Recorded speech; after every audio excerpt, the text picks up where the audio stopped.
Olá, está no ar mais um programa Diálogos que hoje trata sobre o tema endividamento. E para falar sobre esse assunto, nós contamos com um professor de finanças da PUC Campinas, professor Eli Borochovicius. Boa noite, professor. Boa noite.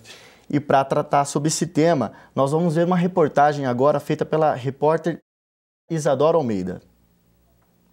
As eternas liquidações, o apelo das vitrines, além do crédito fácil, iludem os consumidores que têm contas para pagar e não conseguem controlar as dívidas. Mas de que forma as pessoas se organizam e planejam as futuras compras? Se eu achar o preço que está bom, eu compro antes do tempo. Se eu tiver dinheiro. E como você organiza as suas dívidas com o seu consumo próprio? Bom, eu ganho um salário bom, então às vezes eu nem sei quanto que eu ganho por mês. Isso vai depender de como que tá as finanças, né? A gente faz a divisão, tem que ser pago, o restante dá pra gente fazer frequentemente. O que sobra eu vou comprando as coisas supérfluas, no caso. Eu gasto sempre metade e deixo metade e sempre vou administrando. Não, normalmente o que eu recebo, faço minha contabilidade mesmo, eu mesmo em casa e tal, pagamento de contas, exatamente, pagamento de contas, tudo, eu mesmo que faço. Tentar controlar os gastos e o dinheiro é uma tarefa difícil.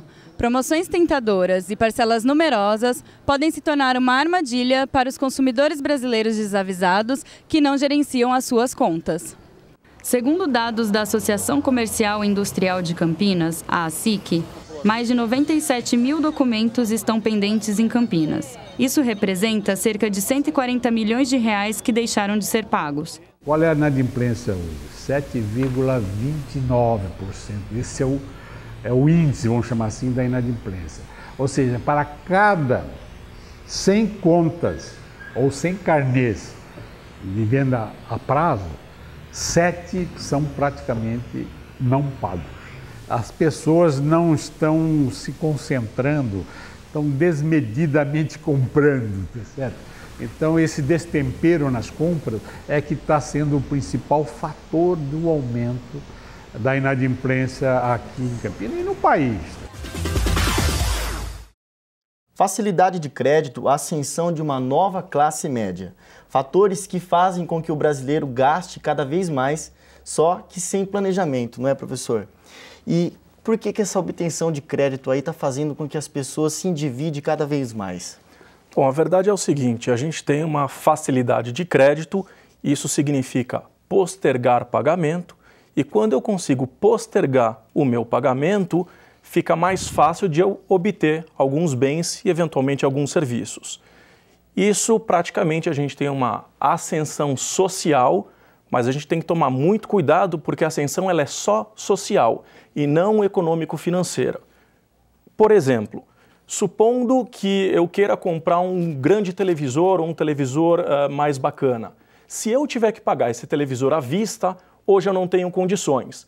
Mas a partir do momento que eu consigo parcelar e postergar esse pagamento, então eu consigo ter a minha televisão. Eu tenho uma ascensão social, eu passo a fazer parte de um conjunto de uma sociedade que tem, quer dizer, um televisor bacana, mas isso não significa que eu melhorei a minha situação financeira. Tá, então aí o indivíduo ele acaba se endividando ou se tornando inadimplente. Qual é a diferença deste conceito? Bom, é bastante importante a gente entender o que significa a dívida e o que significa a inadimplência.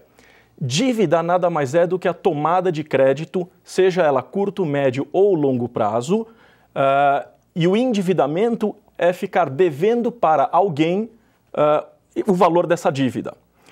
Já a inadimplência é o não pagamento da dívida. E aí a gente entra com um terceiro conceito, que é bastante importante, que é o sobreendividamento. Então, tomar uma dívida é tomar dinheiro de terceiros, eu fico então endividado, eu sou obrigado a arcar com essa minha responsabilidade financeira. O sobreendividamento é você tomar uma dívida maior do que a sua capacidade de pagamento, e a inadimplência é o não pagamento dessa sua dívida. Por exemplo, supondo que eu resolva comprar um automóvel. Eu compro esse automóvel, eu estou endividado, eu parcelei em 60 meses. A partir do momento que eu vou quitando essas minhas parcelas, eu vou diminuindo o meu parcelamento, eu vou diminuindo a minha dívida. No meio tempo, supondo que eu perca o meu emprego, eu passo então a ter um sobreendividamento, porque eu, na verdade, não recebo o suficiente para arcar com a minha dívida. Agora, quando eu deixo de pagar as minhas prestações, eu deixo de pagar e cumprir com a minha responsabilidade, aí então eu me torno uma pessoa inadimplente. Tá certo. Bom, a seguir nós vamos tratar sobre os transtornos que as dívidas causam na vida das pessoas. Fique ligado, a gente volta já.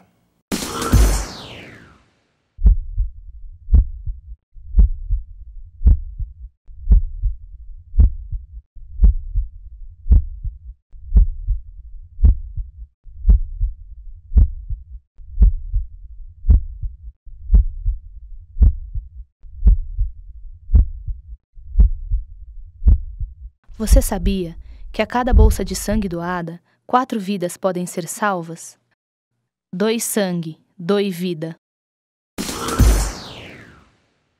O tema de hoje tira o sono de muitas pessoas. É o perigo do endividamento. E o jovem que está gastando cada vez mais e está inserindo no mercado de trabalho, está ganhando dinheiro, mas consumindo desenfreadamente. E a repórter Débora Otti também participa deste programa e vai conversar com um psicólogo. Olá, Débora. Olá, Guilherme, tudo bem? Eu estou aqui com o psicólogo Arlindo Gonçalves, que vai falar um pouco sobre os transtornos psicológicos que os endividados passam. Arlindo, qual a influência que essa situação financeira pode trazer para as pessoas? Ela afeta o seu dia a dia?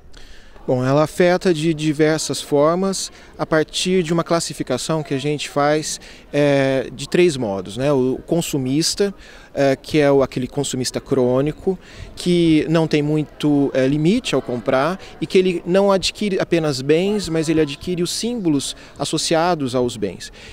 Temos o consumista patológico. Esse é um caso mais severo, que ele sim, né, acarreta mais sintomas para o indivíduo. A gente chama essa classe de oneomania. Então, os oneomaníacos, eles têm um sentimento de alienação muito grande pela falta de autonomia que eles sofrem.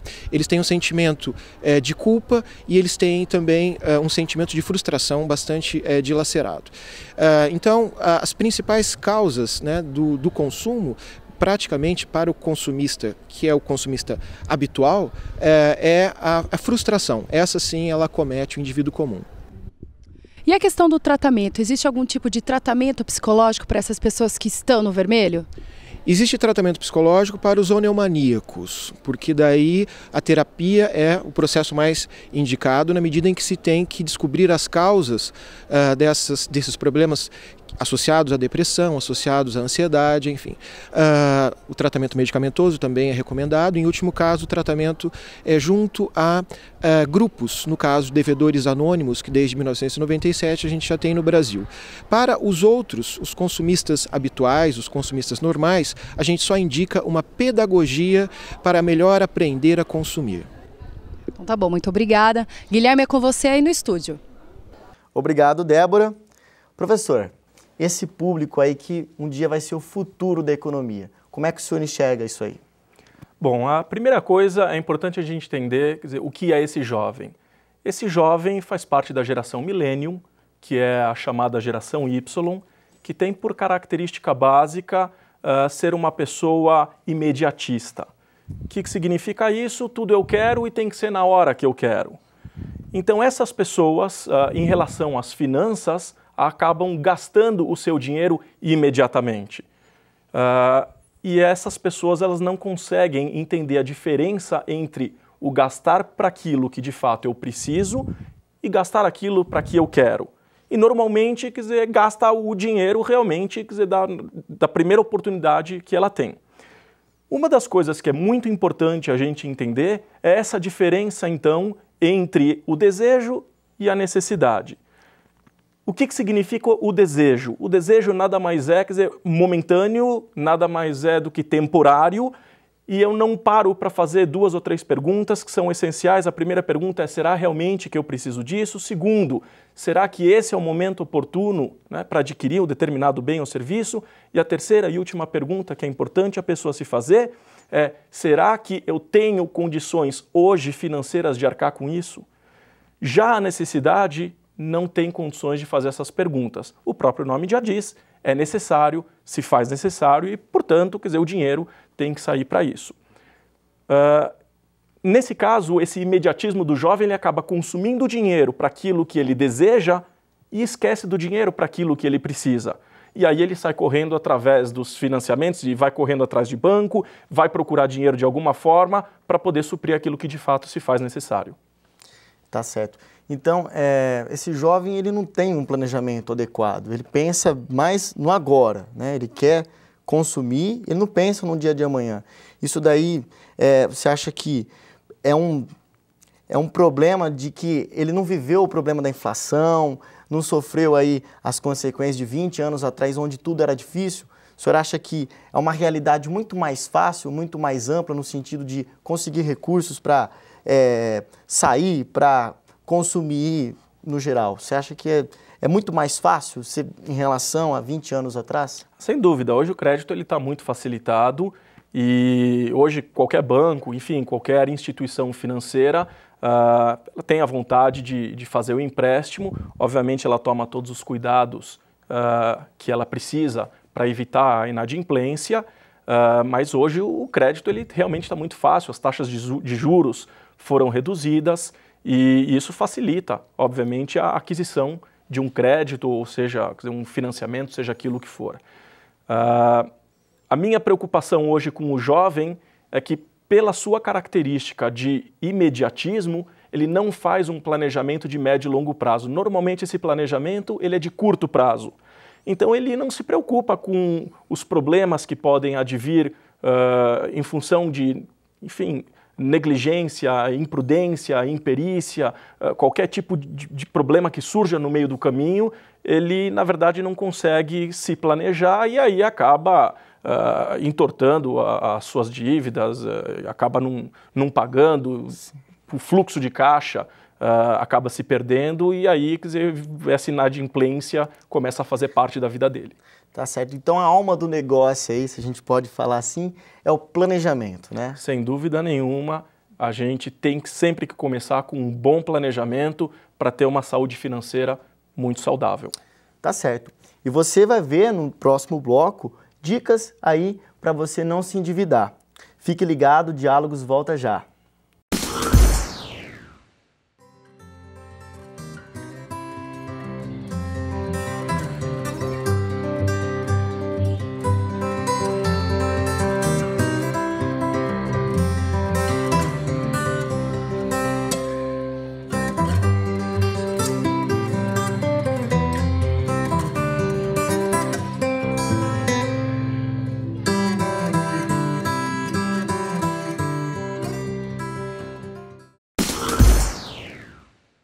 Nesse último bloco, nós preparamos algumas dicas para você que está endividado sair aí desse enrolo aí de contas. Confira. Faça um planejamento de curto, médio e longo prazo. Escolha os menores juros. Não dependa de cheque especial ou outras formas de financiamento para complementar seu salário. Pesquise e negocie juros e taxas. Certifique-se de que as parcelas cabem no seu bolso. Não comprometa mais de 30% do seu salário com financiamentos. Procure seus credores e negocie as dívidas dentro de suas possibilidades.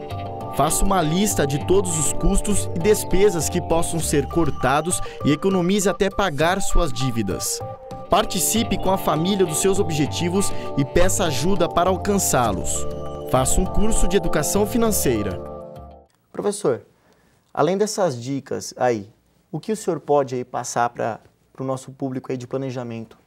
Bom, a primeira coisa é que normalmente quando a gente fala em educação financeira, quando a gente fala em planejamento financeiro, a primeira coisa que vem na cabeça das pessoas é montar uma planilha. E como as pessoas montam essa planilha? Colocam a receita e a partir da receita começam a retirar as despesas. Esse é um grande erro, porque existe uma máxima dentro das finanças que é o pague-se primeiro. Então, a gente precisa inverter essa posição. Primeiro, eu preciso cuidar das minhas despesas. Então, eu faço uma reserva financeira, eu preciso fazer com que as minhas contas caibam dentro da minha receita e só então eu faço a apuração de receita. Se isso não for suficiente, ou eu estou vivendo num padrão acima daquele que de fato eu posso viver, ou eventualmente eu não estou sendo empreendedor o suficiente para conseguir receitas que supram a minha necessidade. Primeira dica, inverte a posição. Segunda dica extremamente importante, no momento em que você for fazer as anotações de custos e despesas, evite colocar números quebrados. Eu gastei 7,25. Se é gasto, arredonda para cima. Eu gastei R$8. E se for receita, arredonda para baixo. Recebi 723,42. Põe na sua cabeça que você recebeu R$700. Isso deve fazer a sua vida ficar muito mais tranquila. Tá certo. E o programa Diálogos chega ao final. Eu agradeço aqui a presença do senhor, professor de Finanças aqui da PUC Campinas. E se você aí quiser assistir o nosso programa, você pode acessar o nosso site puc-campinas.edu.br. O Diálogos chega ao final e até a próxima.